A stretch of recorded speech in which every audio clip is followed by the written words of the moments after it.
Bom dia a todos. Vamos finalizar agora a cereja do bolo do Neframinas. Ficou para mim a felicidade de estar podendo apresentar esse último bloco, só com feras. E nós vamos começar agora com uma palestra sobre a respeito de vitamina D na nefrologia, uma atualização com o Dr. Marcos Bastos. A lista que diz respeito à pessoa dele, se eu for colocar no tempo, você vai ter 15 minutos só, tá, Marcos? Mas ele é coordenador do Núcleo Interdisciplinar de Estudos, Pesquisas e Tratamento de Nefrologia da Universidade Federal de Juiz de Fora, chefe do Departamento de Clínica Médica da UFJF, editor-chefe do Jornal Brasileiro de Nefrologia, ex-pesquisador do Royal Melbourne Hospital, na Austrália, e ex-pesquisador do Beth Israel Hospital, em Harvard. Prazer te receber aqui, Dr. Marcos. Bom dia, mais uma vez. Eu queria agradecer a oportunidade de participar desse evento. Eu acho que a iniciativa é excelente. A gente tinha pensado em alguma coisa igual a essa no passado, só que eu tinha pensado no outro título. De chamar de Nefrominas, ia chamar de Nefro-Y.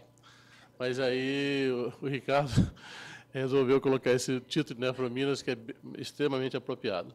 O que nós vamos falar é sobre vitamina D, e a gente, naturalmente, o tema é extremamente extenso para você falar em 20 minutos, e vocês ontem já tiveram, né,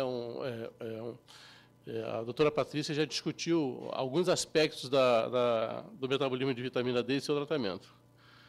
E por que a gente se interessa por vitamina D, né, na nefrologia? Primeiro, para mostrar para vocês que vitamina D, hipovitaminose D, é frequente num país igual ao nosso, que é um país ensolarado, que até há pouco tempo a gente achava que hipovitaminose D não acontecia no Brasil. Isso aqui é um trabalho feito em médicos residentes do Hospital de Clínica de Porto Alegre. Vocês podem ver que 40% desses médicos residentes, jovens, saudáveis, né, apresentam hiperparatiroidismo secundário. Os níveis de vitamina D em torno de 18 e 57% deles com menos de 20 nanogramas por ml de vitamina D. Se a gente considerar que 30 nanogramas é o valor recomendado para esse nível de vitamina D, é um percentual importante. Isso acontece também no nosso paciente. Isso aqui é um trabalho que a gente apresentou no Congresso Brasileiro de Nefrologia, depois a Lilian Cooper, na Escola Paulista, também já publicou sobre isso, e agora, recentemente, o Dr. João Egídio, é que a hipovitaminose D, considerando 30 nanogramas como valor mínimo, né, é extremamente prevalente no nosso paciente. Isso aqui, nesse levantamento, nós tínhamos 35% dos pacientes com hipovitaminose D, porém, se nós formos levar em consideração esses níveis de vitamina D, que é o nível mínimo de vitamina D das pessoas que moram no Caribe, né, nós vamos ter cerca de 50% dos nossos pacientes com hipovitaminose D. Então, vitamina D baixo não é infrequente. Eu fui dosar a minha recentemente, talvez 17, e não é difícil saber por que eu estou com 17 nanogramas de vitamina D. Eu passo o meu dia todo enclausurado numa sala, né, sem tomar sol. Então, isso é a minha rotina, muito mais do que ficar exposto ao sol, igual o Dr. Rogério, que gosta de ficar andando de bicicleta o dia todo, trabalhar que é bom nada, né? Bem, isso acontece precocemente no curso da doença. Aqui nós temos os níveis de vitamina D, o calcitriol, que é a vitamina D ativa, em vermelho. Em azul é a vitamina D não ativa, né, o colicalciferol, o calcidiol. E, à medida que caem os níveis de vitamina D, concomitantemente aumenta o nível de PTH. E isso acontece, vocês podem ver aqui, quando a gente está ainda com nível de função renal em torno de 60 ml de filtração. Bem, até há pouco tempo, né, e isso foi ontem abordado pela Patrícia, né, o nosso conhecimento, o nosso foco na nefrologia era sobre a ação endócrina da vitamina D. Né? Era 25 após hidroxilação no rim, com a sua ação na absorção de cálcio no intestino, diminuição de paratormônio a nível de paratireoide, aumento da reabsorção de cálcio no rim e aumento da mineralização óssea.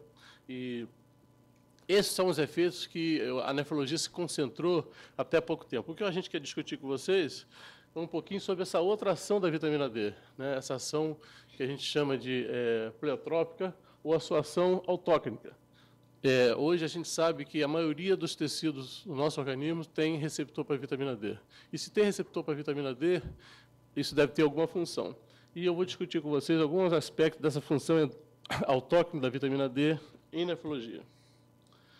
Interessante que a nefrologia, durante muito tempo, né, se concentrou nesse foco da vitamina D e metabolismo de cálcio por causa desse trabalho, né? Esse é um trabalho feito, publicado em 78, por esse autor, no Lancet, e eles estudaram pacientes com doença renal crônica estágio 3B, 4 e 5, randomizaram os pacientes para tomar o calcitriol, o colecalciferol e o grupo placebo. Esses pacientes foram tratados por 6 meses com essas medicações e fizeram essas determinações, depuração de creatinina, PTH, cálcio e fósforo. E o que eles encontraram? Que os pacientes que foram tratados com calcitriol, eles perderam função renal durante o tratamento aqui avaliado por depuração de creatinina. Não bastasse isso, eles concluíram que a pior da taxa de filtração glomerular é a maior limitação para o uso do calcitriol em pacientes com doença renal crônica. Ainda lançaram uma hipótese de que a diminuição da produção de calcitriol ocorre para proteger a taxa de filtração glomerular às custas de anormalidade do metabolismo mineral, né? O trabalho tem alguns problemas, ele é um período de observação curto e a dose de calcitriol utilizada foi uma dose relativamente alta. Mas isso foi suficiente para, durante 25, 30 anos, a gente praticamente não fazer nada de vitamina D, a não ser metabolismo de cálcio e fósforo. Bem, então, o que a gente tem até recentemente, né, a ação da vitamina D, o seu tratamento, né, também se assemelha muito ao que acontecia, o que acontece nos icebergs, né? A gente usava a vitamina D nessa parte menor do iceberg e a sua parte maior, né, submersa, nosso conhecimento ficou obscurecido nesses últimos anos. E o que eu queria discutir com vocês aqui hoje, basicamente, dessas ações pleiotópicas da vitamina D, a sua ação diminuindo proteinúria e diminuindo o risco de infecção. E a sua importância na nefro. Bem, o ressurgimento do interesse da vitamina D na sua ação pleotrópica no rim ressurgiu com esse trabalho do Rajiv Agarwal em 2005, quando ele fez uma análise pós-hoc de um estudo de vitamina D no hiperparatidianismo secundário. E como vocês podem ver, quando ele foi fazer essa análise, ele observou que os pacientes que faziam uso de vitamina D, né, comparativamente aos pacientes do grupo controle, eles tinham menores níveis, após o tratamento, de proteinúria. E isso acontecia, inclusive, nos pacientes que já vinham fazendo uso de medicações que a gente utiliza frequentemente para diminuir proteinúria, né? Os pacientes em uso de ECA ou bloqueador AT1. Posteriormente, tem vários outros pequenos trabalhos, né? Esse aqui é um outro que a gente escolheu, também é um estudo prospectivo, em pacientes com esse nível de função renal, com esse grau de proteinúria, e os pacientes foram randomizados para tomar o paricalcitol, 1 micrograma por dia, e o outro grupo, o grupo placebo. E o que os autores observaram foi que os pacientes do grupo placebo, na verdade, até aumentaram um pouco o nível de proteinúria após o tratamento, e houve uma diminuição de cerca de 17% do nível de proteinúria dos pacientes tratados com o paricalcitol.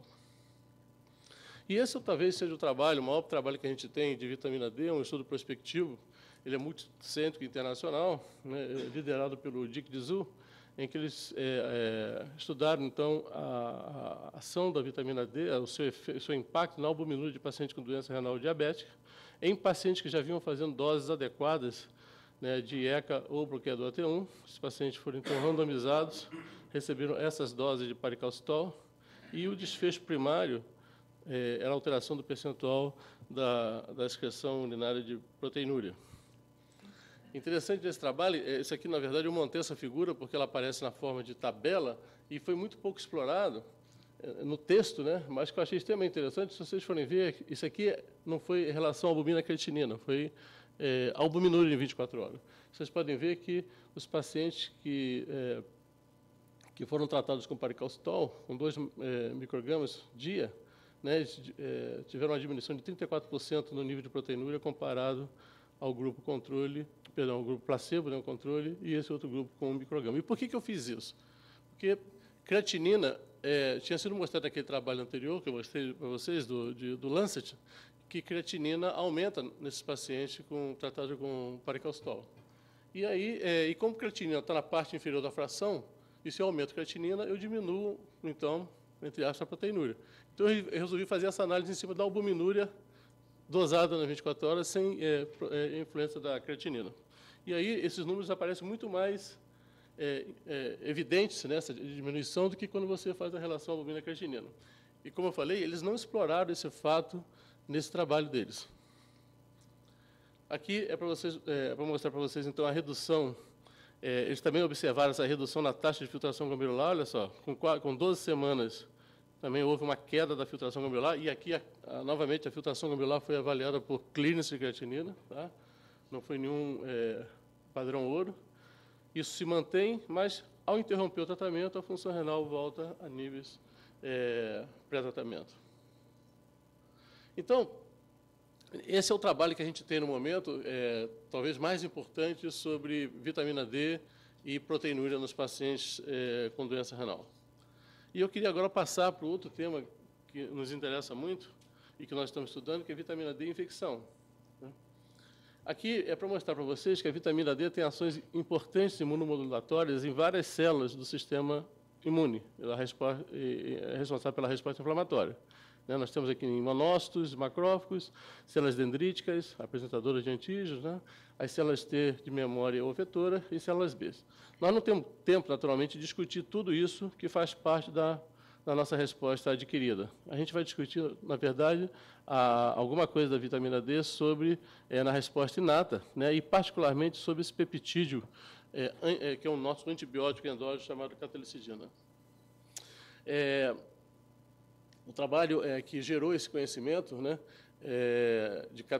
da importância da vitamina D na resposta inflamatória, foi publicado em 2005, e os autores dissecaram como que a vitamina D ela é ativada em monócitos macrófagos.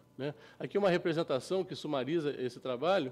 O que eles fizeram foi que mostraram isso experimentalmente, que quando você estimula uma célula, um macrófago ou um monócito com um peptídeo, aqui no caso era um patógeno, e é um peptídeo do bacilo da tuberculose, através do Toll-like receptor, que é um receptor que a gente tem na membrana da célula.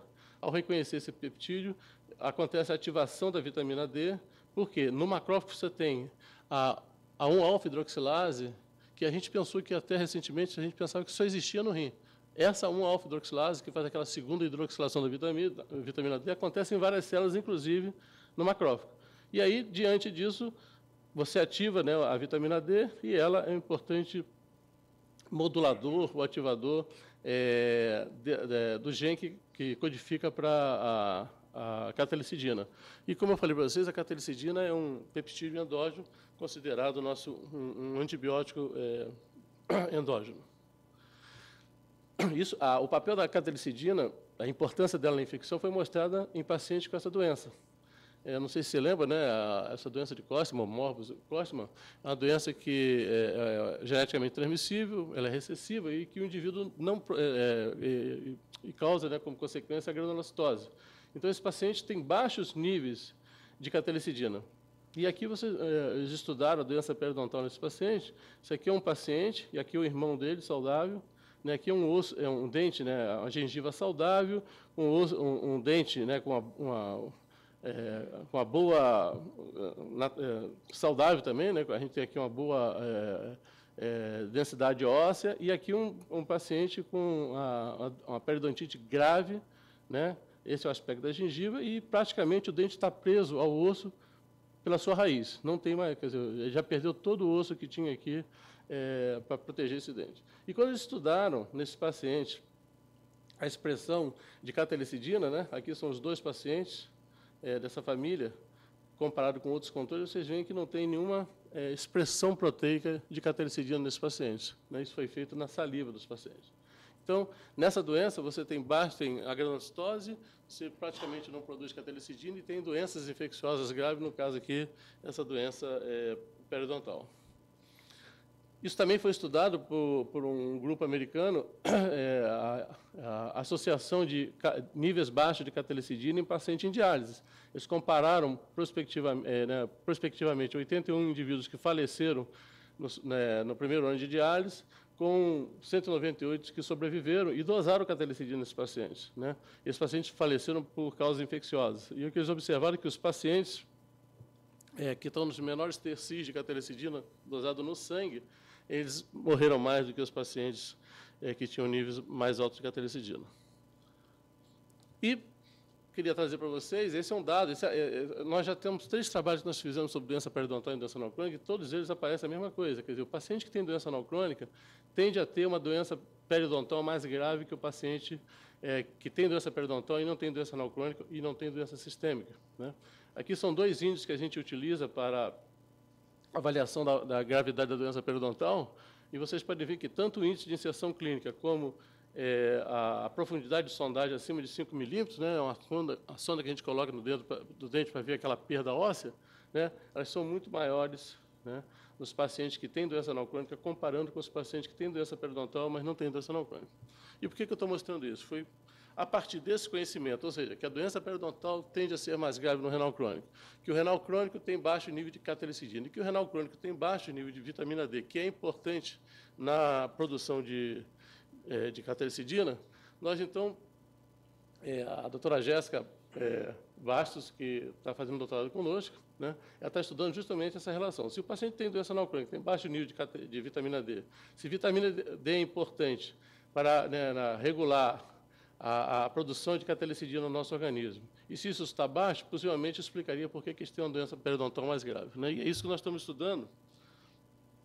Esse é o objetivo do trabalho da Jéssica. A gente não tem todos os dados para mostrar para vocês, porque, infelizmente, houve um atraso. Agora nós estamos com... a Receita Federal está em greve, então a gente não está conseguindo importar o kit de catelicidina, mas está estudando, então, a importância, né, da catelicidina no paciente com doença anal crônica e hipovitaminose D que tem doença periodontal.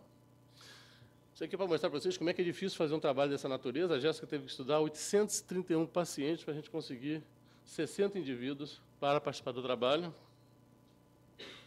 Ela formou, então, 4 grupos, cada um com 15 pacientes, né? Um grupo que tem doença anal crônica e doença periodontal, um grupo que tem doença periodontal, mas não tem doença sistêmica, um grupo com doença anal crônica sem a doença periodontal, e um grupo controle de indivíduos saudáveis, tanto do ponto de vista renal como de doença periodontal. E aí o que ela observa é o seguinte: quer dizer, esse baixo número de pacientes que a gente encontra causa algumas dificuldades, né, porque a gente sabe que existem variações, a gente está usando a técnica de dosagem aqui, a quimiluminescência, mas o que a gente pode mostrar é o seguinte: aqui é o número de pacientes, e aqui a gente distribuiu os pacientes em 3 níveis de vitamina D. Esse nível aqui, que é um nível de deficiência, um de insuficiência e o nível normal. E vocês podem ver que quando a gente dividiu os pacientes em portadores de doença periodontal e sem a doença periodontal, a maioria dos pacientes que têm a doença periodontal, né, estão no grupo com baixa deficiência, tem muito mais pacientes com doença periodontal comparado aos que não têm a doença periodontal. E ela fez a mesma análise nos pacientes, nos 4 grupos, doença periodontal e doença anal crônica, doença anal crônica, doença periodontal e os saudáveis, e distribuiu esse paciente também pelos níveis. Novamente, naqueles indivíduos que têm menores níveis de vitamina D, né, a gente encontra o maior número de pacientes com doença periodontal. Antes de terminar, eu queria voltar àquele ponto inicial, que é o ponto daquele slide que eu falei para vocês, que atrasou tanto o nosso conhecimento sobre doença de uso da vitamina D em nefrologia, a não ser no metabolismo de cálcio. Então, o doutor Agrawal, novamente, fez um estudo agora com 16 pacientes com doença anal crônica. Ele dosou creatina no sangue e na urina diariamente por 7 dias, e administrou esse paciente 2 microgramas de pacitol e avaliou a taxa de filtração glomerular pelo iotolamato, que é um padrão ouro, né? Esse é o protocolo de estudo, e olha o que ele encontrou. Que quando a gente usa, né, um padrão ouro para avaliar a filtração glomerular, não acontece nenhuma alteração de filtração glomerular. Ou seja, onde a gente quer chegar? Que a gente pode usar vitamina D nesse paciente sem o perigo de perder função renal, como aquele trabalho inicialmente mostrou. Então, eu queria terminar dizendo que a vitamina D ela é frequente nos nossos pacientes com doença renal crônica. O tratamento com vitamina D parece oferecer benefício adicional ao tratamento antiproteinúria. O nível diminuído de catelicidina associa-se com infecção. Pacientes com doença não crônica apresentam doença periodontal mais grave. Os níveis mais baixos de vitamina D são observados nos pacientes com doença periodontal e doença não crônica, e que o tratamento com vitamina D não determina a diminuição da taxa de filtração glomerular. Obrigado.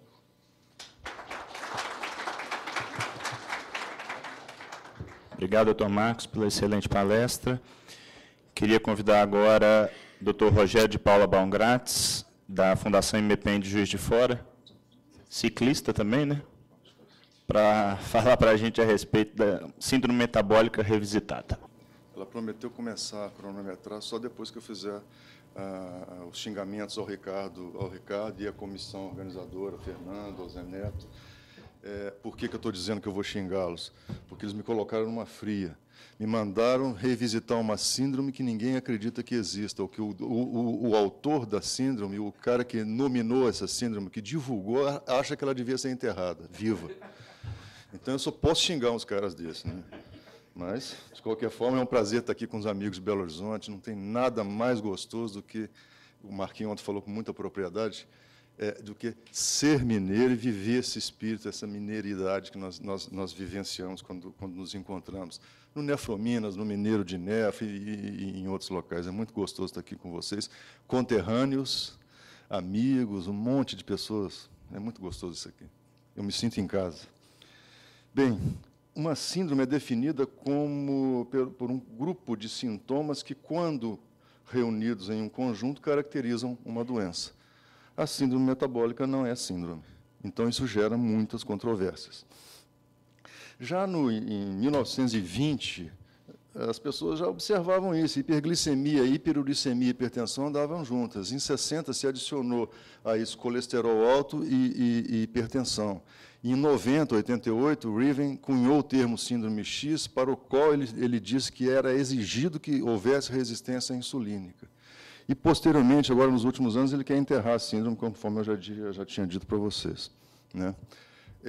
Nós temos algumas sociedades, após isso, tentando definir a síndrome, a OMS exigindo a resistência insulínica como fator primordial, seguido dos demais componentes e microalbuminúria, que as outras não adotam. Nós temos o IDF exigindo obesidade central e os demais componentes, e o NCEP-ATP3 tentando fazer uma coisa mais horizontal. O Riven continua batendo nisso. E por que ele bate nisso? Ele bate porque ele diz o seguinte: não há uma fisiopatogenia ainda determinada, estabelecida. Nem mesmo os diabéticos são, na sua totalidade, metabólicos. Não há um tratamento específico para a síndrome que seja superior ao tratamento de cada componente isoladamente. Não há evidência nenhuma disso. E aí fica a briga. Recentemente, no Circulation, foi publicado algo tentando harmonizar a síndrome. Então, essa harmonização inclui obesidade central, respeitando as diferenças entre raças, triglicéridos elevado ou tratamento para isso, HDL baixo ou tratamento para isso, hipertensão acima de 13/8,5, no caso, ou tratamento para hipertensão, e glicemia acima de 100. Independente dessas questões semânticas até, a síndrome, que não é síndrome, hoje veio e está aí, e ficou. Nós todos nos referimos às pessoas como sendo portador, um termo errado, de síndrome metabólica. Para entender melhor essa síndrome, eu acho que a gente precisa passear pela fisiopatologia. E aí eu fui tentar realmente revisitar a fisiopatologia, que é o aspecto mais espinhoso de qualquer doença. Vocês veem que, será que a obesidade é só uma questão genética? Essas duas gêmeas, elas são idênticas geneticamente, mas elas apresentam um comportamento absolutamente diferente, né? Nós temos 7 erros aqui na maneira delas trajarem-se, de vestir, e etc., de andar. Obesidade, portanto, é uma doença, um problema comportamental, é um problema de comportamento, ou de falta de comportamento. Isso vem em decorrência da simbologia dos alimentos. O homem é o único bicho capaz de ser estimulado pelo aspecto da comida que ele vai comer, que ele vai ingerir. Os outros animais, não. O homem é o único animal capaz de comer mais do que pode, mais do que deve, só pela gula. Os outros animais, não.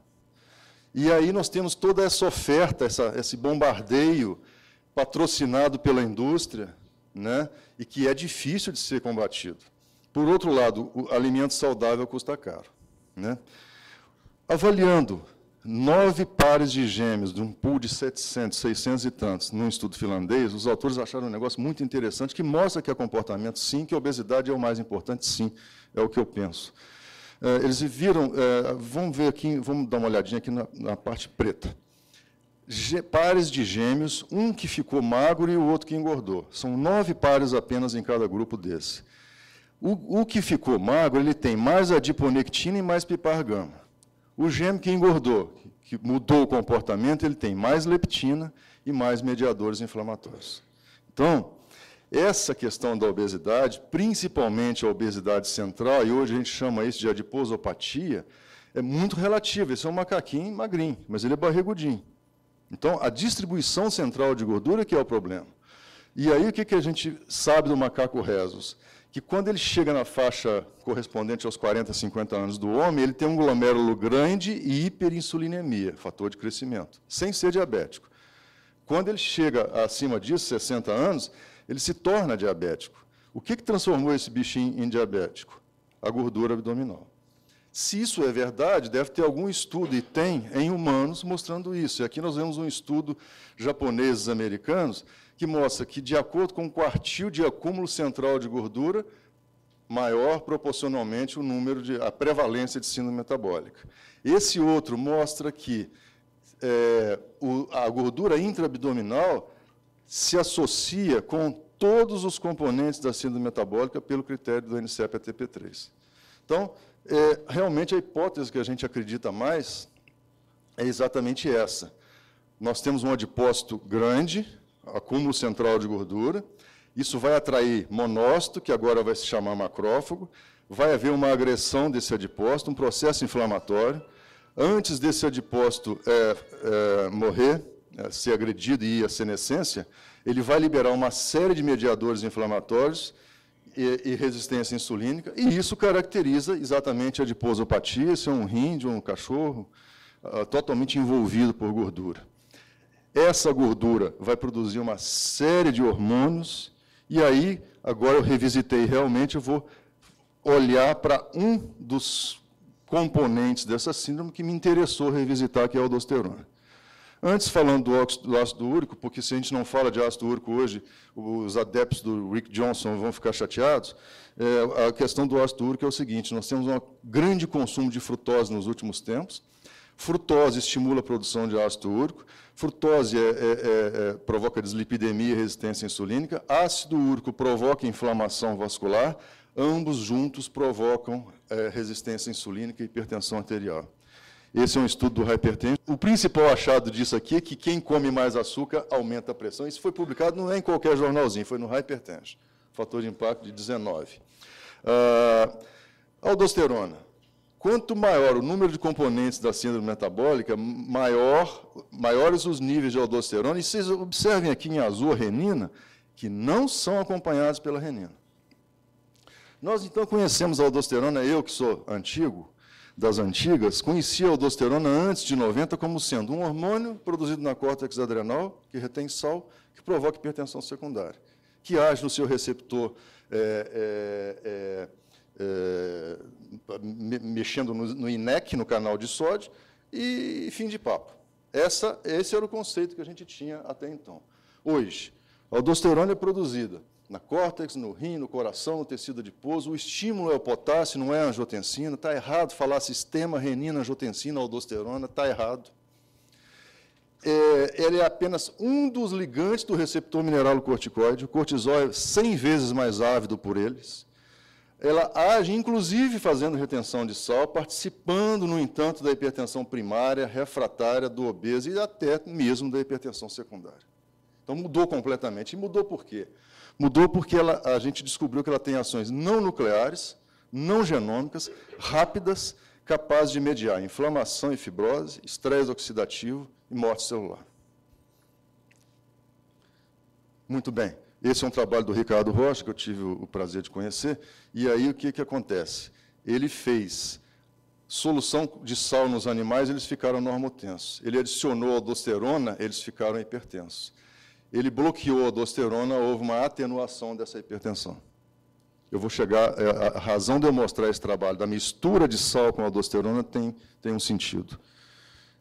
Quando ele bloqueou a aldosterona com eplerenone, houve atenuação da hipertensão. Quando ele fez a adrenalectomia, obviamente, acaba com a hipertensão.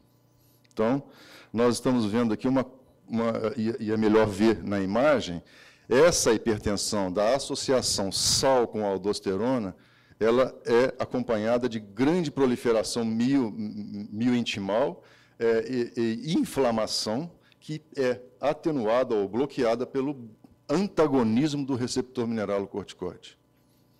Bem, além de agredir vaso, a aldosterona também agride membrana basal, glomerular. Vamos entender nesse slide de um grupo japonês, que é bem interessante. Vejam aqui nesse painel da esquerda, nós temos dieta normossódica, dieta hipersódica, induz proteinúria no modelo de rato sal sensitivo e de síndrome metabólica. Então, é o nosso paciente obeso. Se ele tiver em dieta hipersódica, ele vai ter proteinúria. Se bloquear a aldosterona, ele vai deixar de ter proteinúria. Isso é acompanhado, no caso da existência de proteinúria, de diminuição da nefrina nos podócitos. Se bloquear a aldosterona, essa nefrina não é diminuída. Passando para o lado do coração, do vaso, aqui nós temos fibrose perivascular significativa no animal comendo muito sal, associada à disfunção diastólica de ventrículo esquerdo. Se bloquear a aldosterona, não tem fibrose e melhora a função cardíaca. Então, a aldosterona é um vasculotóxico, a aldosterona é nefrotóxica, a aldosterona mexe no metabolismo glicídico e lipídico. E como é que se dá esse paradoxo do sal com a aldosterona? Podemos ter o que tivermos de aldosterona, inclusive no hiperaldo secundário. Se não tiver sal em excesso naquele ambiente, ela não vai ser capaz de ativar de maneira máxima o seu receptor mineralocorticoide. E, portanto, não vai mediar nenhum efeito desse que a gente acabou de falar. O que se descobriu recentemente pelo grupo japonês é que tem uma proteína, que é o RAC1, que é ativado pelo sal, que é ativado pela aldosterona liberada pelo tecido adiposo. Nós já estamos acabando a parte que é mais espinhosa. Pela aldosterona do tecido adiposo. E, uma vez ativado esse receptor, ele é permissivo à ação da aldosterona em cima do seu receptor mineralocorticoide, e aí ela vai agir plenamente. Essa é a hipótese deles. Mais recentemente, o grupo do Schifrin mostrou que, se nós tivermos a aldosterona no meio, mas não tivermos, aqui um animal nocaute, não tivermos receptor AT1, não haverá, na totalidade, a agressão vascular da aldosterona.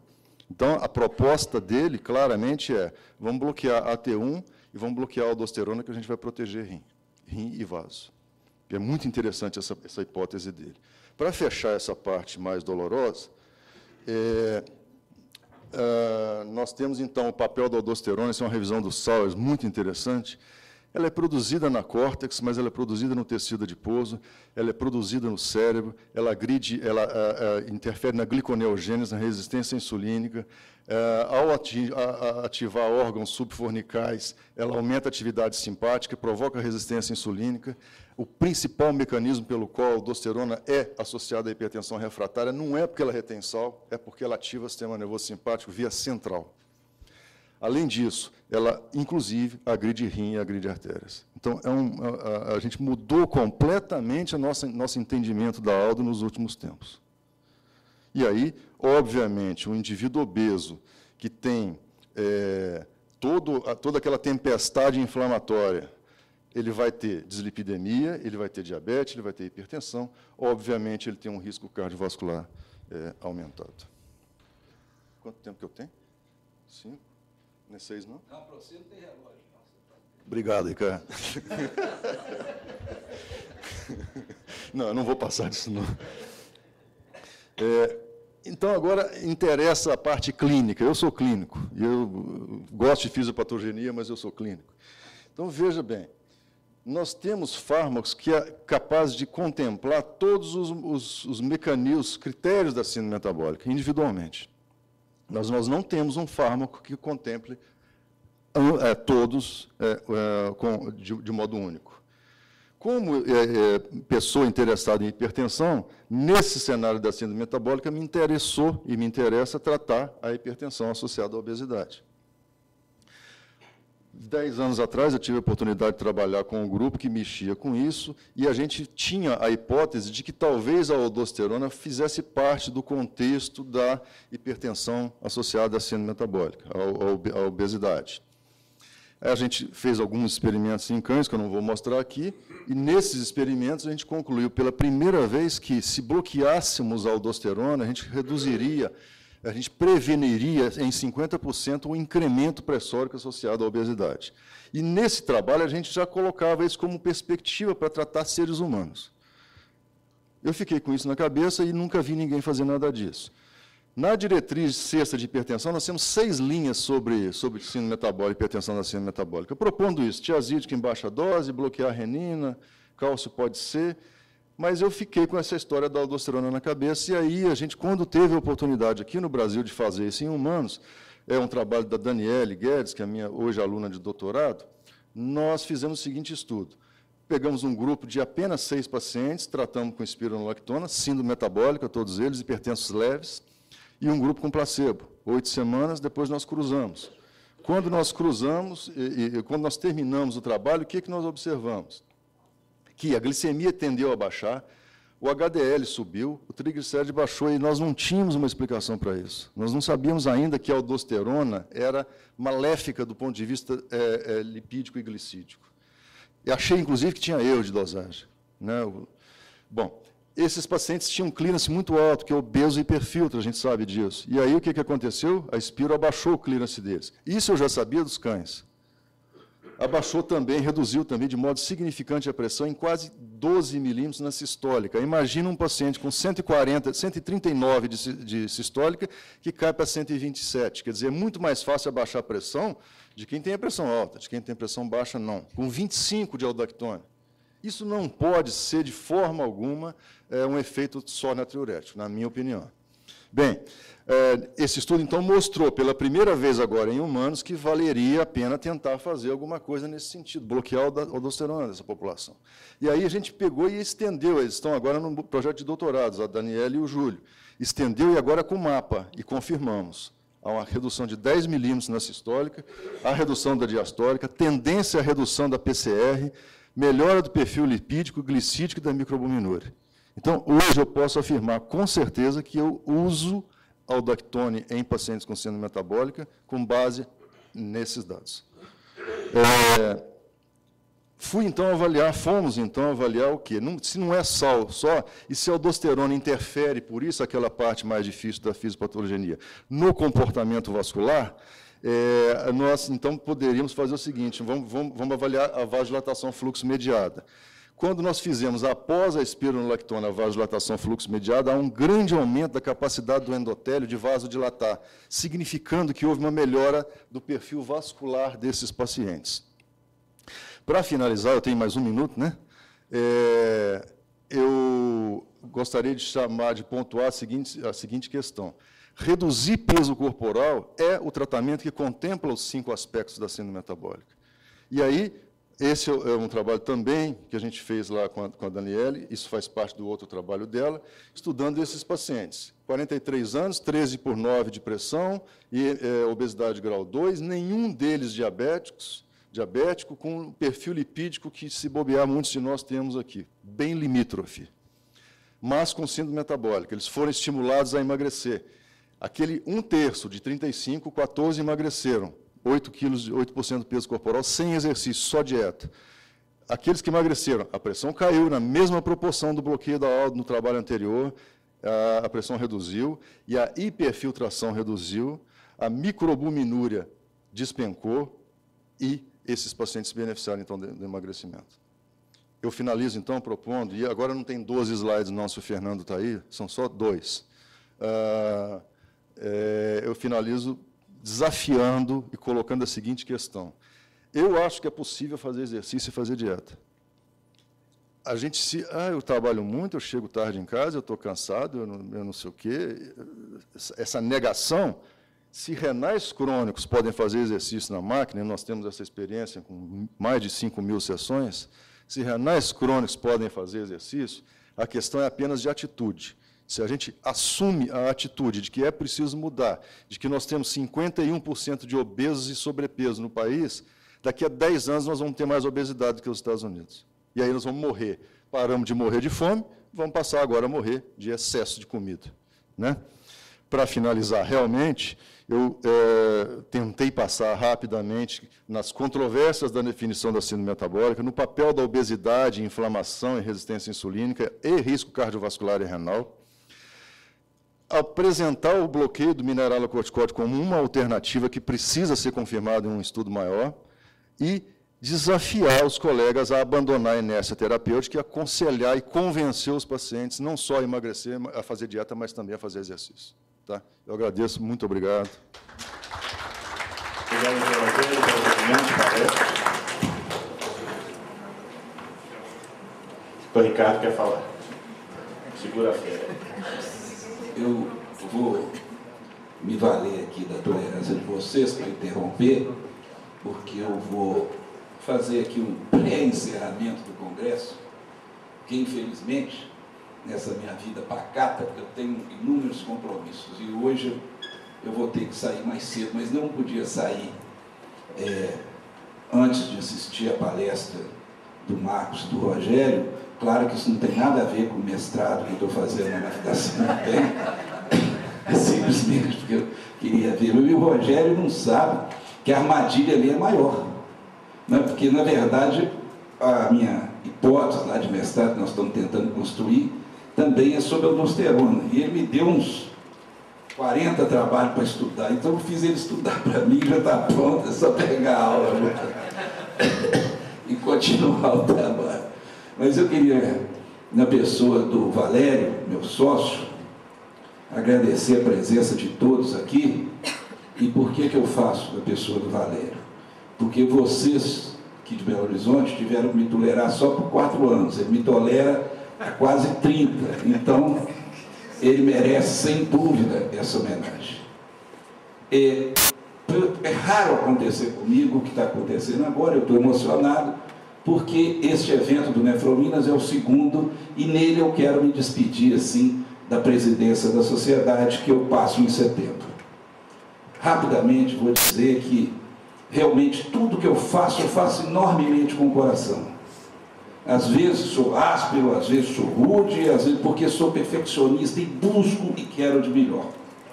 Talvez naquele dia que eu tomei posse, quando eu disse que nós iríamos fazer o Pensar Mineiro, o Nefrominas, e institucionalizar o Congresso Mineiro, que estava ameaçado de ser extinto por um devaneio da Pauliceia,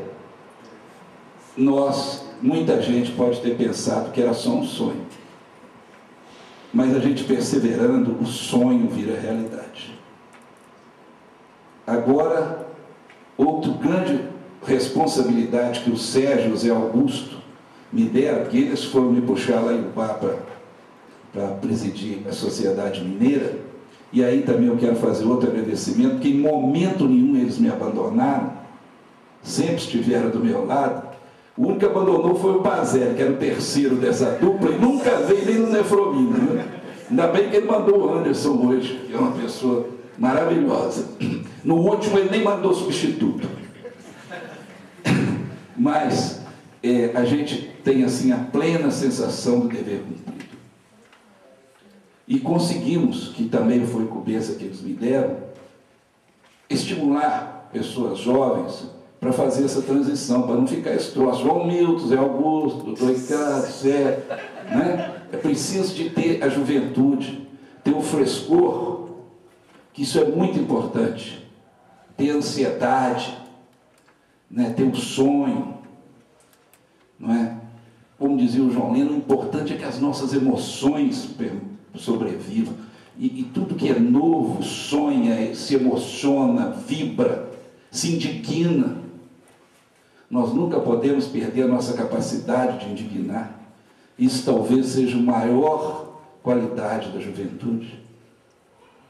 E nós conseguimos, então, e desde já eu já vou pedir aos colegas Está aberta a chapa para quem quiser se candidatar à presidência da Sociedade Mineira, mas eu vou apresentar, espero para o apoio de todos, uma chapa encabeçada pelo Fernando Lucas, e que também tem Zé Neto, e esse anjo caído do céu que Deus nos mandou agora no final, que é a Lilian, para completar esse trio.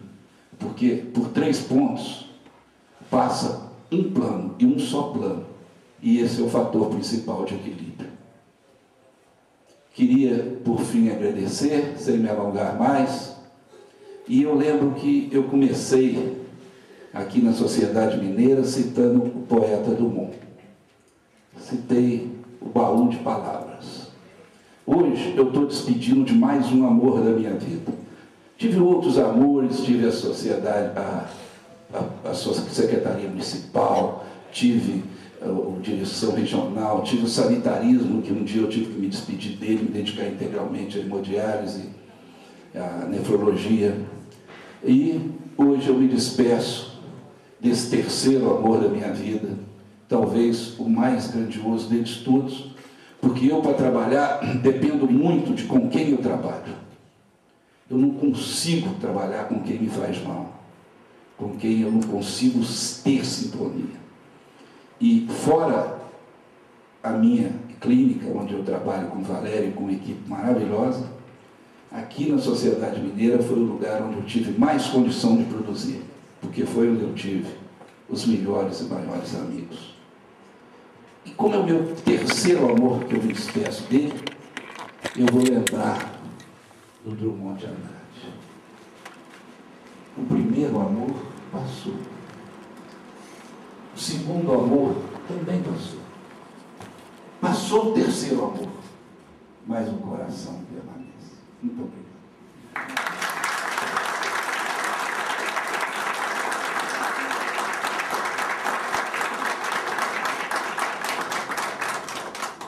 Nós que agradecemos, doutor Ricardo. Vamos dar sequência aí nas palestras. Agora, prazer em apresentar o Dr. Zé Augusto Menezes da Silva, do Núcleo de Nefrologia de Belo Horizonte, que vai falar para a gente da sua experiência em nefrolitíase e doença renal crônica. Bem, gente, inicialmente, eu realmente estou muito emocionado também com as palavras do Ricardo. Para mim também foi um grande prazer trabalhar com ele. Não tinha muito contato com o Ricardo até ele assumir a diretoria da Sociedade Mineira de Nefrologia. Tive a honra dele ser o meu substituto. Eu era o presidente da sociedade anterior a ele. E eu tenho certeza que ele fez da Sociedade Mineira, deu um salto enorme. E eu acho que eu fico extremamente orgulhoso de estar aqui hoje, participando ativamente desse Nefrominas, e extremamente orgulhoso também de ver a capacidade dos mineiros, pela excelência das palestras que eu ouvi aqui desde ontem, e isso realmente nos traz uma felicidade muito grande, porque sempre eu tive a sensação de que Minas Gerais tinha e tem excelentes médicos, mas, infelizmente, eles nunca apareciam.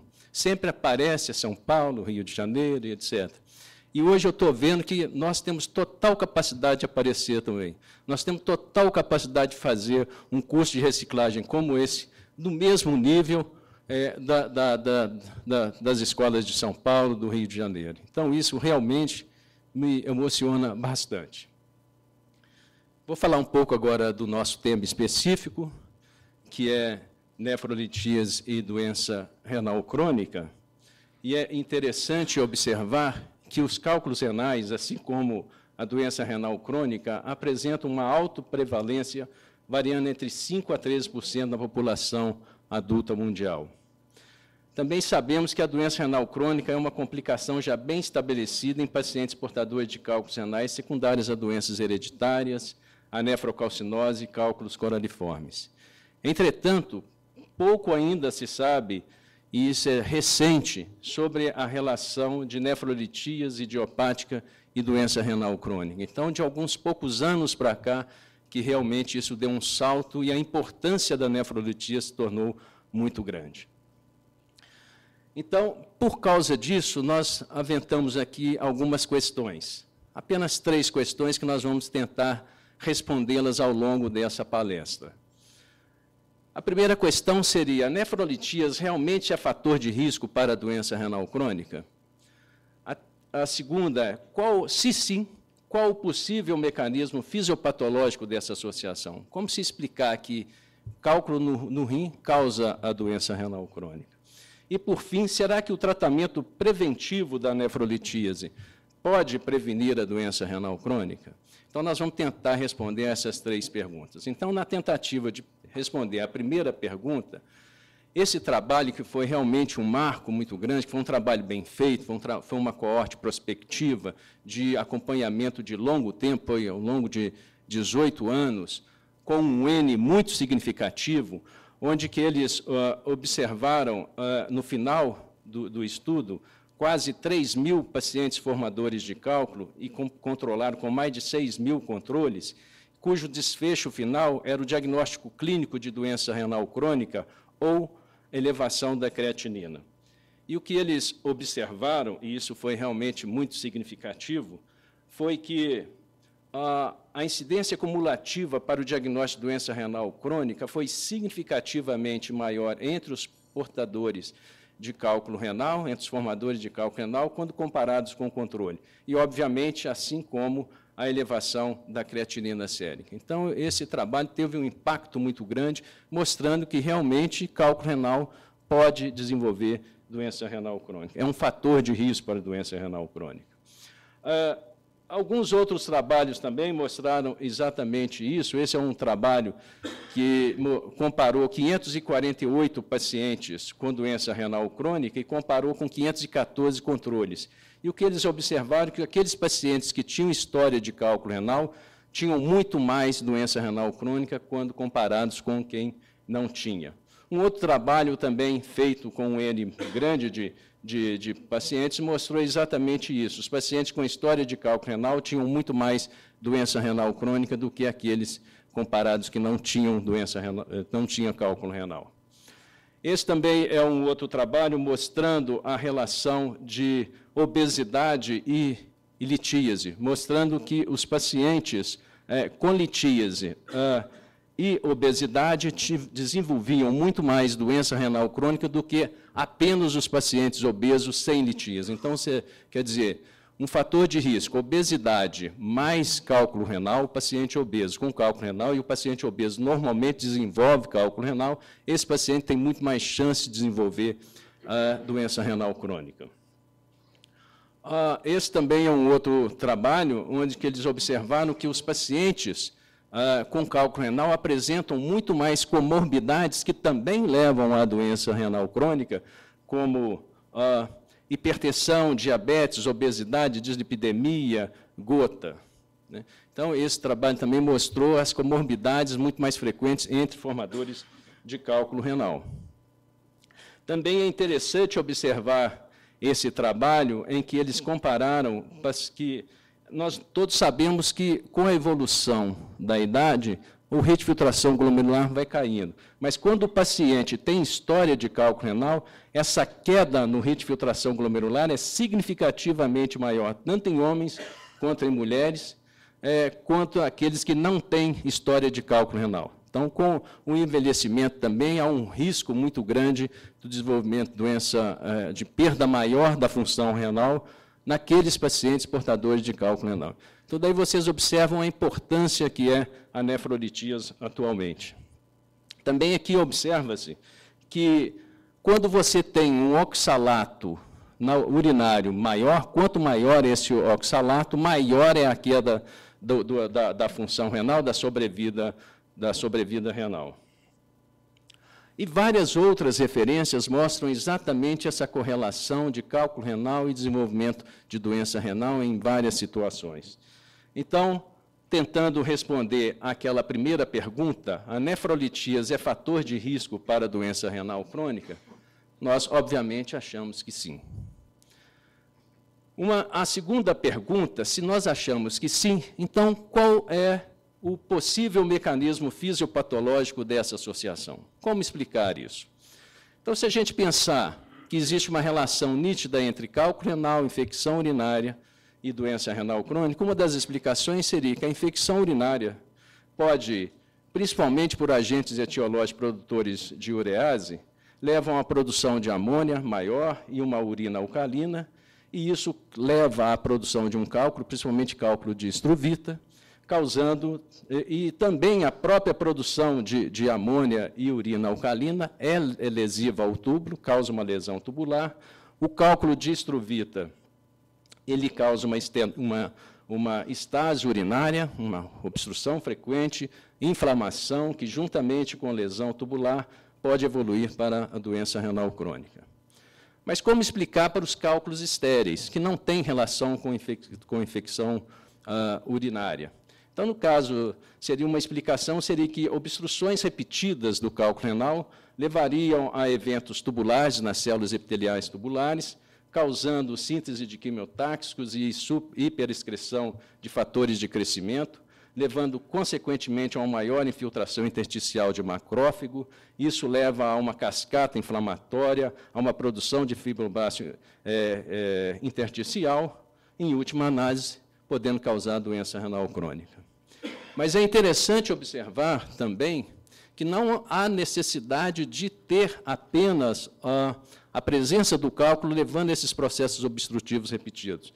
Esse é um trabalho do professor Kahn, que gentilmente me cedeu esse slide, mostrando que, por estresse mecânico dos próprios cristais, ou então do próprio oxalato, vocês viram lá que a hiperoxalúria por si só causa maior perda da função renal, e uma das explicações é isso. Pelo estresse mecânico, isso aumenta a angiotensina renal 2, isso desencadeia todo um processo inflamatório e um estresse oxidativo, causando, em última análise, um dano renal, uma fibrose intersticial e doença renal crônica, consequentemente.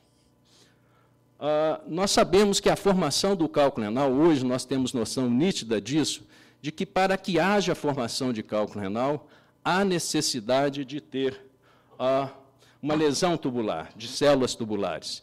Sem lesão de células tubulares, não há formação de cálculo como aqui ocorre. A presença dos cristais em quantidade normais, elas são absorvidas pela célula epitelial tubular, essa célula passa para o intertício e lá vai ter um infiltrado de monócito que vai degradar esse cristal e vai ser eliminado e não se forma.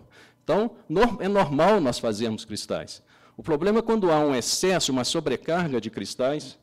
Essa sobrecarga de cristais, então, causa um estresse oxidativo muito grande, uma peroxidação lipídica, isso leva a uma morte celular, degradação celular, e a partir de várias macromoléculas, restos celulares, forma um núcleo com cristais e essas proteínas, e esse núcleo, então, se adere à membrana basal, ou então em nível mesmo de intertício, nas chamadas placas de Handel, e aí inicia-se o processo da formação de cálculo renal.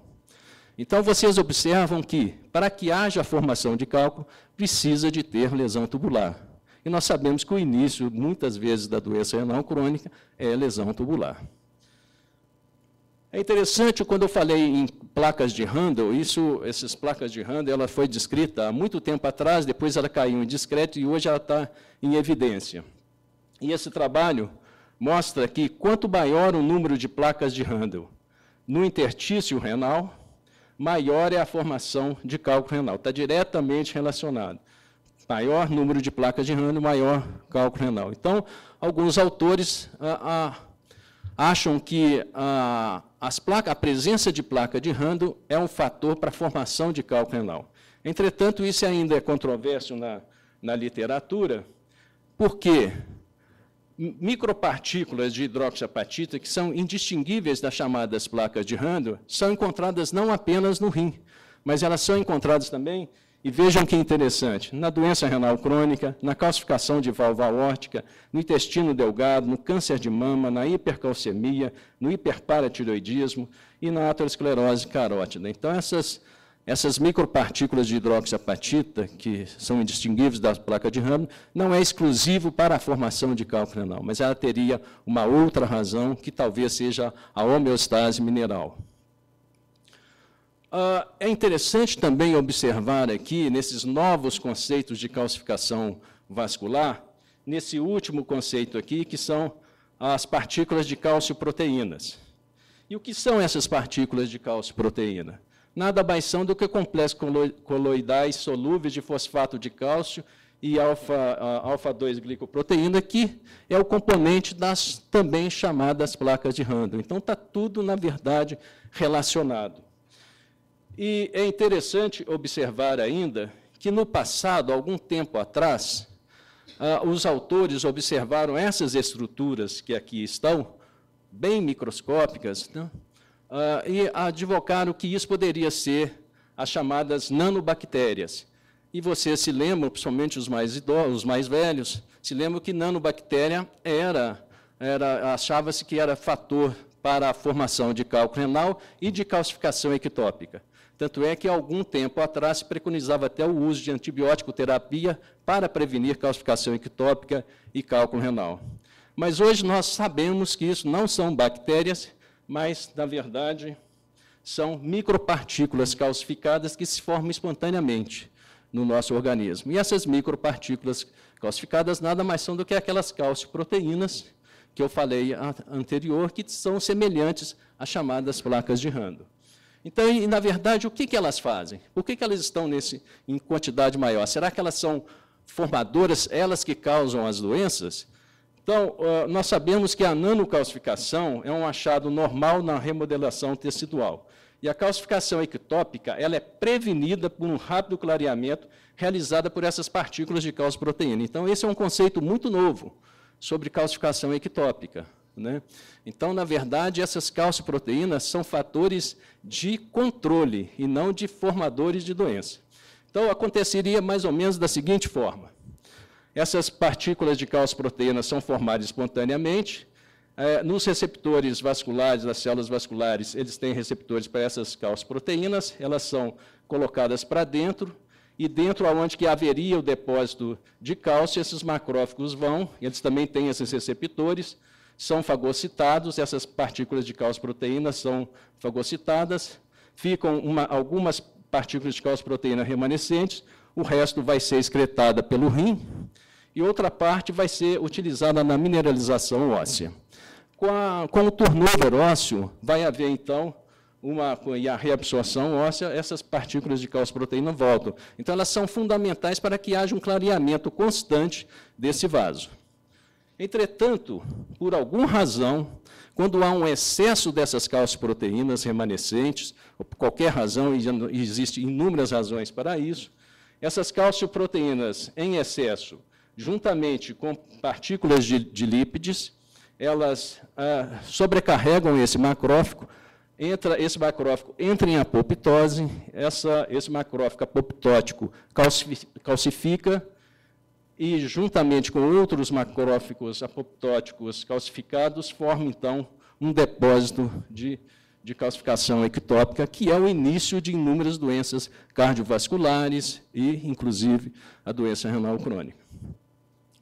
Então, para a resposta daquela segunda pergunta, qual o possível mecanismo fisiopatológico dessa associação, nós podíamos dizer que é devido à ativação da angiotensina 2 renal pelo estresse mecânico dos cristais ou pelas substâncias em excesso, tipo oxalato, pelo estresse oxidativo e lesões de células tubulares, pela ativação de quimiotáxicos e hiperexcreção de fatores de crescimento, causando inflamação e produção de fibroblasto intersticial, pela calcificação ectópica do parênquima e vasos renais, como vocês viram anteriormente, e pela produção de amônia e urina alcalina, principalmente nos casos de infecção, e também pela própria associação que nós vimos de hipertensão arterial, de diabetes, de síndrome metabólica, que são causas sabidamente que levam à doença renal crônica. A terceira pergunta seria, será então que o tratamento preventivo da nefrolitíase pode prevenir a doença renal crônica? Isso é muito importante, porque nós poderíamos estar intervindo de uma forma bem inicial no desenvolvimento da doença renal crônica.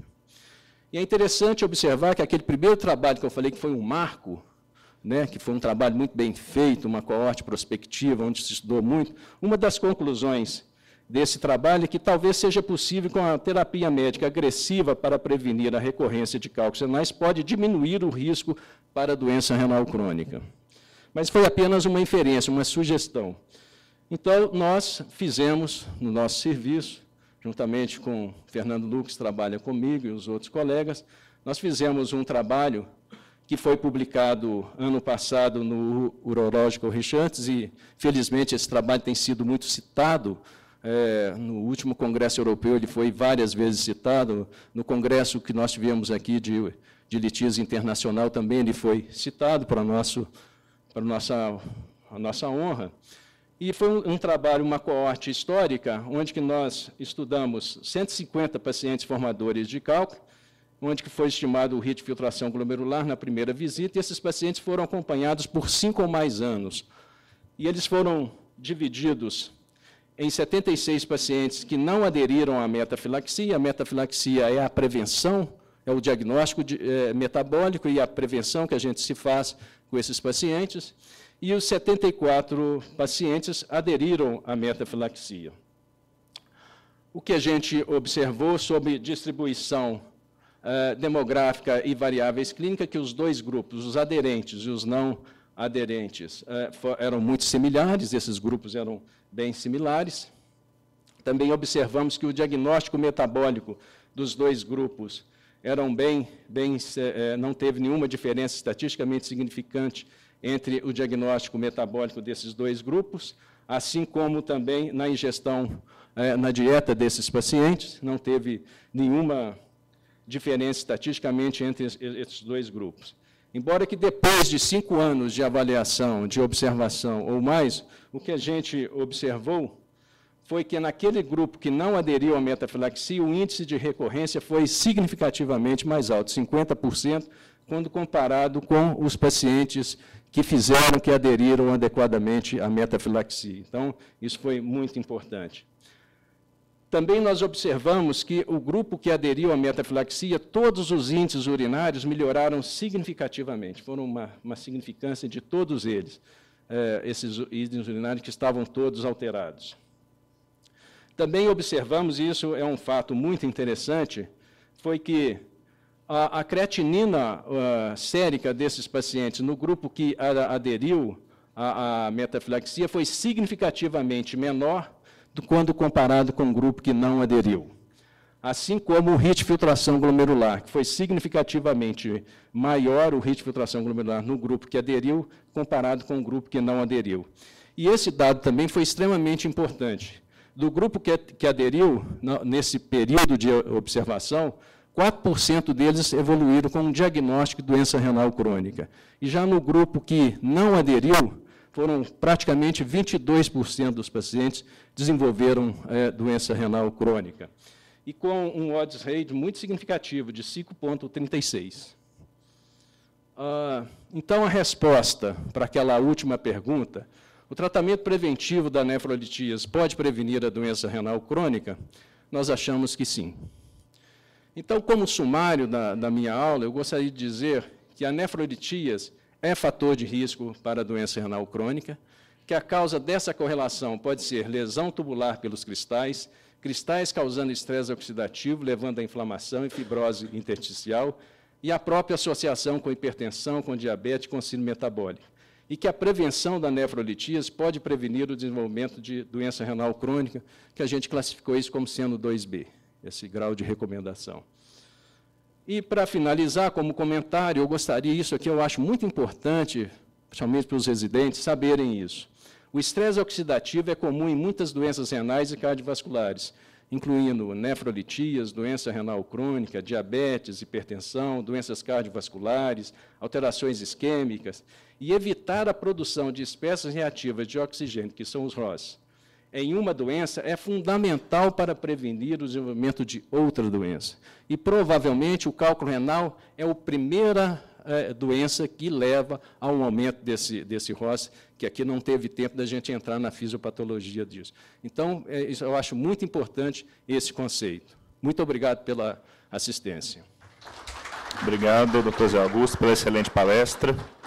Queria convidar agora, para finalizar os trabalhos do Nefrominas, Dr. Francisco Lelo, médico nefrologista, doutor em nefrologia pela Faculdade de Medicina da USP, professor de medicina da Unifenas, vai falar para a gente a respeito de ácido úrico e rim, os novos conceitos. Bom dia a todos. Tá? Com relação a esse tema, agora eu consigo entender um pouco o motivo deste horário. Ácido úrico, purinas, carne, cerveja, sábado. Então, é um pouco estimulante para vocês, para nós todos. Tá? Com relação ao ácido úrico, já há mais de 200 anos, nós podemos ver nessa gravura, onde faz uma associação entre o indivíduo fazendo uso de bebida alcoólica, com os estigmas da artropatia por uratos, a jovem comentando que a bebida alcoólica melhoraria a sua cólica, e o tísico achando alguma vantagem em fazer uso excessivo de bebida alcoólica. Então, o ácido úrico ele já participa desse contexto, da obesidade, lesões articulares e provavelmente uma hipertensão, uma hiperinsulinemia. Isso foi mostrado em um editorial já de 1897, onde associava a alta pressão arterial nos pacientes com gota, sendo em parte devido ao excesso de ácido úrico e outras substâncias tóxicas presentes na circulação. Meados da década de 50 e 60, parece que o ácido úrico foi redescoberto. Vários estudos observacionais fizeram um elo entre hiperuricemia e hipertensão e isquemia ou hipertensão de etiologia renal. E, como o Dr. Rogério já adiantou, o Dr. Johnson, já no final do milênio, já fez uma reavaliação da patogênese do ácido úrico, encaixando ele como um cofator, como um agente agressivo, sugerindo uma isquemia intrarrenal, associando a hipertensão já no estágio rim dependente, o sal sensível, e até imputando a ele um possível efeito tóxico direto. No New England, foi publicado pelo Dr. Fake, já em 2008, uma associação em estudos observacionais de 1990 até 2000, até próximo de 2010, onde ele mostrou que o risco da hipertensão, do hiperuricêmico desenvolver hipertensão era aumentado. Então, ele colocou um importante papel preditivo do ácido úrico no desenvolvimento da hipertensão arterial. Só que é muito difícil a gente pensar somente o ácido úrico nesse contexto todo de doença renal e imputar a ele uma responsabilidade como fator independente. Por isso, partimos para vários artifícios estatísticos, entre eles a análise multivariada. Tá? O fato é que a ligação entre ácido úrico e hipertensão já é bastante evidente, inclusive com estudos intervencionistas, onde a redução do nível do ácido úrico através dos inibidores da xantina, allopurinol, até os mais recentes, o febuxostat, tem a capacidade de abaixar, de reduzir a pressão arterial em adolescentes e atrasar até o aparecimento da hipertensão arterial. Esse fenômeno, isso é um fenômeno que depende de muitas variáveis. É muito difícil, como já comentei, eliminar esses vieses. A hiperuricemia, ela participa com o declínio da função renal, mais ácido úrico é retido na circulação. Esse ácido úrico leva um dano endotelial e leva um dano cardiovascular. É muito difícil separar essas entidades. Talvez nem devamos fazer essa separação. Dois grandes estudos, o estudo Framingham, que é muito conhecido entre os cardiologistas e nós também, e o MDRD, eles contrariam um pouco. Eles falam que, aqui no Framingham, de 1999, ele fala que o ácido úrico não pode ser apenas um fator causal, isolado para eventos cardiovasculares. Ele não teve força para ser um fator independente. Esses achados também foram, no braço do MDRD, também permitiram uma conclusão parecida, onde o ácido úrico não foi encontrado como um fator independente preditivo de doença renal. Aqui doença cardiovascular, aqui doença renal. Vários estudos observacionais mais recentes do Dr. Bellomo, onde ele incluiu 900 indivíduos sadios, onde o status de exposição era o ácido úrico e o cálculo da depuração de creatinina foi pelo MDRD. Isso levou a algumas limitações, como, por exemplo, as limitações do próprio método na quantificação do funcionamento renal e a limitação da dosagem única de ácido úrico. A conclusão dele é que os níveis de ácido úrico representam, sim, um fator de risco isolado, independente para a doença renal crônica. Dr. Wen, também todos esses trabalhos do American Journal, ele colocou uma dúvida: a hiperuricemia é um fator de risco ou um alvo para o tratamento? No seu trabalho, o ácido úrico foi um fator de risco para a doença cardiovascular. Entretanto, essa relação de aumento de ácido úrico e piora da função das doenças cardiovasculares, essa relação ela foi atenuada quando corrigiu para a proteinúria e o ritmo de filtração glomerular. Ou seja, a doença renal colabora, coparticipa deste agravo. Outros estudos epidemiológicos de grandes trials mostram para a gente que o ácido úrico, não só em doença cardiovascular, mas também em outras doenças renais, por exemplo, a nefropatia da IgA. 2 trabalhos do NDT que mostram que a hiperuricemia, ela tem pior desfecho clínico nos resultados do paciente com IgA. Devemos, sim, ir atrás do paciente que tem com IgA hiperuricêmico, tentar descobrir quais são as causas que propiciam isso, o ganho de peso, a hipertensão, o dano endotelial, e tentar corrigir-se. Com relação à manutenção da função renal residual, sabidamente, um dos grandes méritos da diálise peritoneal é a manutenção por mais tempo da função renal residual. Os pacientes mantidos em diálise, que têm hiperuricemia, está fortemente associado com um declínio mais acelerado da função renal residual nesse grupo de indivíduos. E com relação a micro ou a macroalbuminúria, já que sabidamente são marcadores de lesão endotelial e têm piores desfechos clínicos, a micro ou a macroalbuminúria, elas pioram, para cada incremento de 1 micrograma por decilitro de ácido úrico, tem um aumento de 80% no risco de desenvolvimento de micro ou macroproteinúria nesses indivíduos. Então, a gente está vendo que a hiperuricemia é deletéria em todos os aspectos. Estudos mais importantes do ponto de vista de evidência, os chamados estudos de intervenção, conduzidos pelo Dr. Feig, publicados em 2008, mostraram que o halopurinol ele tem a capacidade de reduzir a pressão arterial e de evitar o aparecimento de pressão arterial em pacientes jovens. Esse outro estudo, ele encontra um vilão, um elo entre a hiperuricemia e a lesão endotelial. Será que é a hiperestimulação do sistema renina-angiotensina-aldosterona? Porque neste estudo ele mostrou que os pacientes que foram mais prejudicados eram aqueles que não estavam bloqueando o sistema renina-angiotensina-aldosterona. Por fim, uma meta-análise, publicada em Arthritis, uma revista de reumatologia, que mostra que para a gente se a hiperuricemia é incidental ou não. Vários estudos foram levantados e tornaram-se elegíveis apenas 18 estudos que encaixavam no perfil dessa meta-análise. Todos eles fizeram essa correlação entre hiperuricemia e o aparecimento de hipertensão. Agora, e o ácido úrico na lesão renal? Como que o ácido úrico lesa o rim? 2 debates são importantes. Primeiro, a hiperuricemia seria, então, apenas um fator primário, iniciador, ou ela se eleva secundariamente na doença renal crônica ou na hipertensão, sendo chamado de um epifenômeno, está ali por acaso.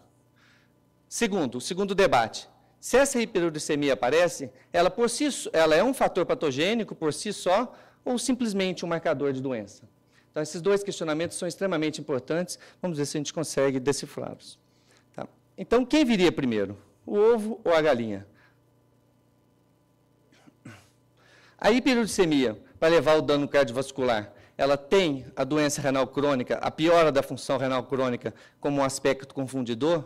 O paciente hiperuricêmico perde a função renal e, com isso, acumula o ácido úrico e ele seria um confundidor nesse elo. A hiperuricemia, ela tem também uma coparticipação da doença renal crônica, através de 2 mecanismos, mecanismo direto e via doença renal crônica. Como o doutor Rogério já adiantou, com relação ao metabolismo da frutose e o manejo renal, a frutose, a ingestão excessiva de açúcares, principalmente constituído pela frutose, é um braço que acelera a degradação das purinas e, com isso, aumenta a liberação de ácido úrico. Este ácido úrico ele poderia lesar o rim através de piora da função renal, através da piora do estresse oxidativo, ativação do sistema renina-angiotensina, tá? Uma lesão uma arteriolosclerose, que é uma lesão indistinguível da lesão que aparece na hipertensão arterial, e também poderia levar o aumento da pressão arterial, principalmente interferindo na via do óxido nítrico. Aqui só para mostrar para a gente de lado, tá, a via de eliminação do ácido úrico, mostrando que apenas 7 a 12% do ácido úrico filtrado serão eliminados pela urina. Então, algum fator protetor, esse ácido úrico, isso já cria uma dúvida na gente. Por que pouca quantidade do ácido úrico são eliminados? Será que tem algum fator protetor? Este trabalho de 2006 mostra para a gente que a hiperuricemia tem uma apresentação numa famosa curva em J, onde se dividimos aqui em 5 quintis, tá? Os quintis intermediários, 2, 3 e 4, têm melhores sobrevidas. A hipouricemia é prejudicial e a hiperuricemia também é prejudicial. Tem um comportamento parecido com o fósforo na doença renal. Se a gente colocar numa balança, então, o ácido úrico ele tem o efeito oxidante? Tem sim, tá? Principalmente no ácido úrico disponibilizado intracelular. E o que a gente dosa é o extracelular. Mas ele tem também um efeito antioxidante. Tá? Esse efeito antioxidante, através de ligação com grupamentos de radicais livres. Esse efeito antioxidante é postulado por alguns mais românticos, que talvez seja o que tenha permitido a convivência do ser humano com o estresse oxidativo. Tá? Então, as ausências das uricases, que são as enzimas que transformam o ácido úrico em alantoína, que é um componente solúvel, facilmente eliminado, não está presente em os mamíferos superiores. O ácido úrico lesa o rim, então, de uma maneira importante, porque antes dos redutores de ácido úrico, 50% dos pacientes com gota tinham doença renal crônica, e a totalidade dos pacientes hiperuricêmicos tinham doença renal à biópsia. Como eu disse para vocês, as lesões da hiperuricemia no rim são indistinguíveis da hipertensão e da senilidade. Afetam o vaso, levam uma glomerulosclerose, uma fibrose intersticial. Já a nefropatia por uratus é um processo diferente, é um processo focal. Tá? Aqui só mostrando uma outra proposta de lesão do ácido úrico, tá? A sua interferência pela dieta, ou ambiente genético, ou ambiente materno-fetal, propiciariam lesões vasculares e o rim, como é um composto eminentemente por vasos, tá, sofreria muito com isso. No estágio inicial, levando a uma hipertensão sensível ao ácido úrico, e no estágio mais tardio, uma hipertensão sal-sensível. Então, o ácido úrico pode parecer inicialmente que ele leve a gota, nefropatia por uratus, os cristais, mas o ácido úrico também pode esconder um dano endotelial, via ativação da atividade renal de renina, atividade plasmática de renina, via óxido nítrico, via hipertensão, piorando a função renal e um dano cardiovascular. Esse slide, de forma que o ácido úrico, está um pouco parecido, doutor Marcos, com o seu iceberg, de modo que o ácido úrico, ele representa não apenas o ápice, mas ele participa do conjunto na lesão no paciente que tem vários tipos de comorbidades. O ácido úrico, ele pode lesar diretamente o endotélio? Sim. Ele pode ativar a renina plasmática de uma maneira mais intensa, propiciando um dano endotelial? Também pode. O ácido úrico, ele por si só, ele ocasiona hipertensão? Ocasiona. Isso nós já vimos em estudos observacionais e em estudos experimentais também. Aqui está mostrando uma postulação de uma sinalização intracelular de como o ácido úrico pode, ela pode promover uma estimulação da transcrição intracelular, levando uma proliferação dos vasos e uma proliferação miointimal levando a um prejuízo vascular sistêmico. Também, com relação à progressão da doença renal crônica, já foi medido esse trabalho, é um trabalho experimental, onde mediu a dosagem do TGF-beta urinário, comparando com a progressão da doença renal, mostrando que em ratos hiperuricêmicos, ele tinha uma expressão, uma produção elevada de TGF-beta, medido em medição urinária. E os relatos da participação do ácido úrico no contexto da doença cardiovascular já é bastante conhecido, desde o Dr. Bright, há quase 200 anos. Concluindo, os níveis de ácido úrico podem representar, sim, um importante alvo terapêutico para poder atenuar o risco cardiovascular na doença renal crônica. Essa hiperuricemia não se trata apenas de um achado incidental associado à doença renal crônica. Talvez, entre os fatores tradicionais, não tradicionais, de doença cardiovascular e doença renal crônica, nós devemos incluir o ácido úrico e, sendo mediado, tendo como fator comum a lesão endotelial. Agora, qual maneira como isso acontece, se é pela via do óxido nítrico, via do sistema renina-angiotensina-aldosterona, precisamos de mais estudos para poder confirmar isso. A hiperuricemia isso aqui pode ser levado para o Fantástico para tentar ver se é verdade ou mentira. Essa imagem. Obrigado a todos pela atenção. Obrigado, doutor Francisco. Queria convidar os palestrantes para compor a mesa para a sessão de perguntas. Bom, primeiro eu gostaria de parabenizar a mesa, show de bola, não era para menos, né? Fizeram seleção mineira de nefrologia aí, botaram para encerrar o evento. Tinha mais ou menos 10 perguntas para cada um, gostaria, mas vou fazer uma só, mesmo porque o estacionamento está fechando, eu tenho que sair correndo daqui. Vou fazer para o Marcos. Marcos, não apenas na questão de vitamina D, mas existem inúmeros fatores para que possamos trabalhar a prevenção da doença renal, e nós praticamente todos aqui fazemos isso em nossos ambulatórios, mas somos extremamente frustrados porque nós atendemos os nossos pacientes, mas nós não conseguimos ter a propedêutica que nós gostaríamos desses pacientes e a assistência que nós gostaríamos de dar a esses pacientes, fruto da falta de infraestrutura que nós temos. Nós sabemos que vocês desenvolvem um trabalho maravilhoso lá em Juiz de Fora, a realidade é totalmente diferente, e, eventualmente, essas coisas também poderiam ser usadas por nós em nossas cidades, em nossos ambulatórios. Eu gostaria que você falasse um pouquinho sobre o hiperdia, por favor. Inclusive, eu recebi um convite da Sociedade Brasileira de Nefrologia me perguntando o que eu queria falar no congresso, né? Eu resolvi falar sobre hiperdiaminas, e o título da aula vai ser Hiperdiaminas, a maneira mineira de fazer a prevenção de doença renal crônica. O Hiperdiaminas é um programa da Secretaria Estadual de Saúde, faz parte do programa maior chamado Saúde em Casa, e ele é um programa extremamente interessante. Ele iniciou como um programa de prevenção em diabetes e hipertensão arterial, e por uma feliz coincidência, nós fomos convidados para assessorar a Secretaria na revisão das linhas guias de hipertensão arterial, e quando eu tomei conhecimento desse programa, eu convenci o nosso atual secretário de Saúde que não poderia ter um programa de prevenção em diabetes e hipertensão sem ter doença renal crônica, até porque nós estamos lidando com as duas doenças que mais frequentemente causam doença renal crônica. Ele aceitou a proposta, então hoje o Hiperdiaminas é um programa de prevenção para diabetes, hipertensão e doença renal crônica. Não são para todos os pacientes, naturalmente, eles escolheram os pacientes com maior risco. Na verdade, o grande objetivo do Hiperdiaminas é diminuir a mortalidade por doenças crônicas não transmissíveis, né? Por isso, hipertensão e diabetes. Ou seja, não é para todos os pacientes. São todos os diabetes tipo 1, os diabetes tipo 2 sem controle metabólico adequado, os hipertensos de muito alto risco cardiovascular e a doença renal crônica nos estágios 3B, 4 e 5, ou que estejam perdendo função renal muito rapidamente, acima de 5 ml por minuto ano.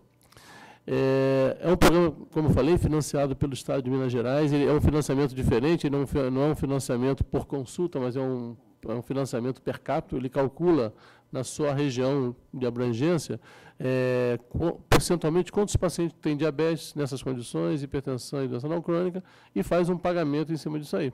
né? Esse pagamento varia atualmente até em R$ 5,00 por pessoas dessa comunidade.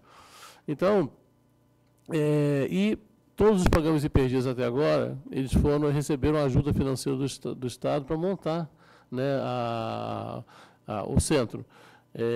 Por exemplo, nós tivemos que, né, no centro tem que oferecer, entre exames especializados, né, teste ergométrico, ecocardiografia, eletrocardiograma, rota de frequência, mapa, ou seja, e tudo isso, então, eles financiaram nas montagens, né? E esses exames estão incluídos nesse pagamento que eles fazem, né?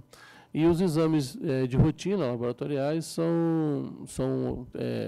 utilizam essa rede das secretarias municipais de saúde. Aliás, esse é o nosso grande problema, porque a gente está oferecendo para os nossos pacientes tudo que é caro e que eles não tinham acesso, mas o que eles têm acesso, que são mais baratos, a rede está oferecendo de maneira irregular e com qualidade ruim.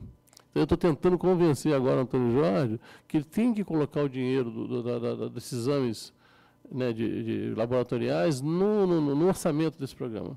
Tá? Porque não adianta, quer dizer, eu quero fazer hemoglobina glicada, meu município não faz, e aí, como é que eu vou controlar meu paciente? Né? Agora eu dou para ele eco, faço esteira, eu faço uma opção de coisa.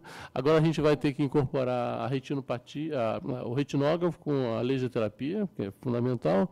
E a grande notícia que eu fiquei sabendo agora, e a gente vai até participar de uma oficina agora, essa semana, aqui em Belo Horizonte, com a Secretaria de Saúde, é que esse programa não vai ser mais hiperdiaminas para hipertensão, diabetes intencional crônica. Vai ser agora, eles vão criar os chamados centros de condições crônicas. E aí, junto com esses pacientes, nós vamos ter que atender também agora DPOC, asma, obesidade e o tabagismo.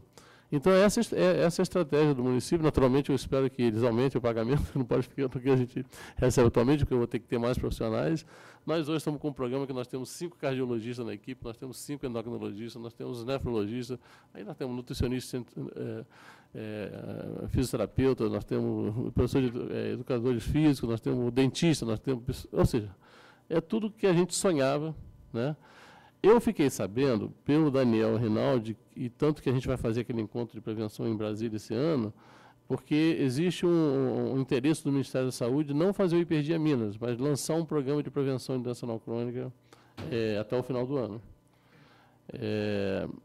Mas é só isso que o Daniel me falou, a gente não sabe exatamente como que vai ser financiado isso, mas eu acho que é a maneira de fazer, quer dizer, principalmente para os jovens que estão terminando as suas residências, como está acontecendo nos Estados Unidos e no Canadá. Você tem clínicas de prevenção. Muitas dessas clínicas lá não são nem compostas por nefrologistas, são clínicos de atenção primária, né, e isso é pago, né, que é como uma maneira de você não só prevenir a doença na sua fase, na prevenção secundária. Mas, gente, o mais importante, né, quando você estava falando, eu ia me perguntar, eu achei que você ia me perguntar alguma coisa sobre o que tinha de novo, né? A gente fica frustrado que o nosso paciente vai para diálise. Olha, eu sempre falo para os meus residentes, lá para os meus alunos, se o seu paciente for para diálise, considere que o seu tratamento foi excelente, porque já foi mostrado que tem mais chance de morrer do que ir para diálise. Então, quando a gente chega com um paciente que vai para diálise e transplante, é sinal que nós estamos fazendo um excelente tratamento. É claro que a gente não conhece toda a fisiopatologia para interromper a progressão da doença, né? A gente pode retardar, interromper definitivamente não vai acontecer, mas retardar a gente pode. E, recentemente, nós publicamos, vai sair agora no Jornal Brasileiro de Nefrologia, um trabalho lá do nosso grupo, uma análise de 7 anos, né, prospectivo, né, em que a gente mostra que a perda de função renal dos pacientes estava em torno de 1 ponto alguma coisa. E, olha, diabetes, e lá a gente só atende estágio 3, 4 e 5. Né? Então, tem como a gente intervir, a intervenção né, ela tem resultados, mas, mais importante, não fique frustrado se o seu paciente um dia for para diálise. Né? Considere que o seu tratamento foi excelente, porque a chance de morrer é muito maior do que de ir para diálise ou transplante. Bom, gente, vamos finalizar. Obrigado a todos pela presença e convidá-los para participarem mensalmente dos nossos encontros clínicos, anatomoclínicos, que é o Pensar Mineiro, próximo evento no fim do mês que vem, e Congresso Mineiro ano que vem com a presença de todos. Muito obrigado. Obrigado. Aquelas coisas que nós pontuamos aí, eu acho que...